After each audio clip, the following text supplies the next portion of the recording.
She sang it really well. Very good. Yeah. Oo. I was so surprised how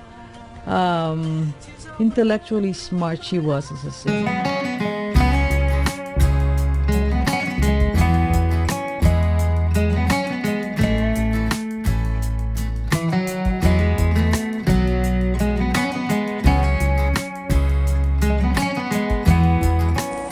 Sino ang di nakakakilala sa batikang composer at singer na si Odette Quesada?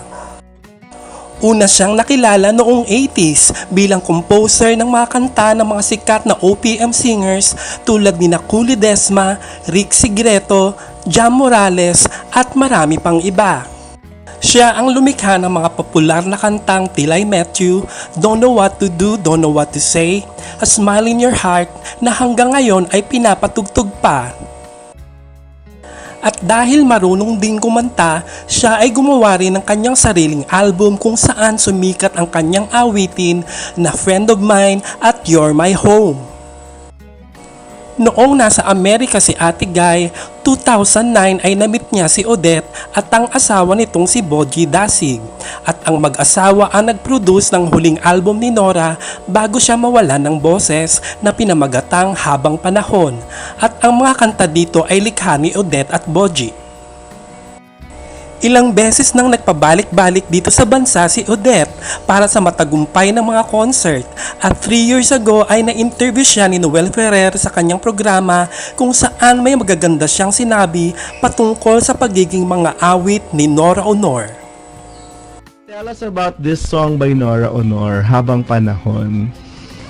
So they made a whole album with Ate Guy. Bago, at significant yung album kasi bago nawala ng boses si Ate Guy na record ito. I know. And it's so well produced. I mean, Yes, if I do say so myself. yes.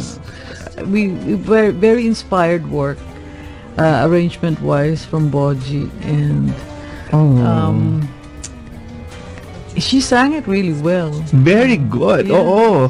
I was surprised at her high caliber as a singer. It was an honor really working with her, no?